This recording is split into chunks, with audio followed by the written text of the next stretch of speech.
Cortina regina delle Dolomiti e dei cortometraggi.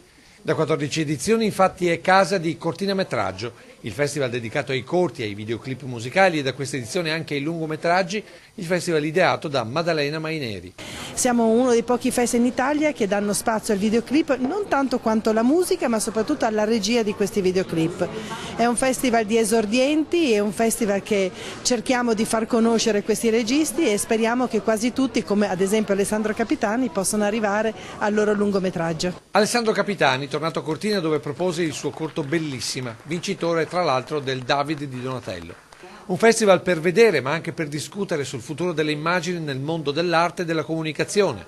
Non a caso la stessa Presidente è parte attiva nella sperimentazione delle nuove tecnologie. Ogni cosa per noi è un gradino in alto e cerchiamo sempre di guardare al futuro. E non è un caso che infatti lo slogan di Cortinametraggio 2019 è proiezione futuro. L'8 dicembre abbiamo girato un VR, proprio un virtual reality su Cortina e quindi uno volerà su Cortina come se fosse un drone. Immagini ma anche spunti per sceneggiature, come l'ultimo libro di Isabel Russinova. Una carriera stupenda, fatta di 1000 emozioni, ma soprattutto anche di 1000, diciamo così, esperienze. Meglio il cinema, meglio la televisione o meglio scrivere libri? Sono tutti linguaggi ugualmente importanti, ugualmente emozionanti, sia per chi li segue, sia per chi poi è protagonista attraverso appunto cinema, teatro e libri.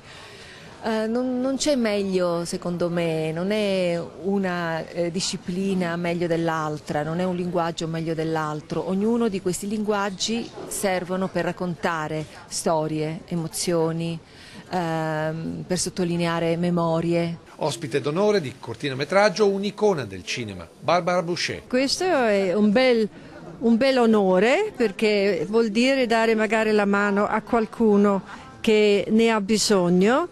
Qualcuno che sa raggruppare in poco tempo quello che vuole trasmettere e quello magari è più difficile che girare un lungometraggio.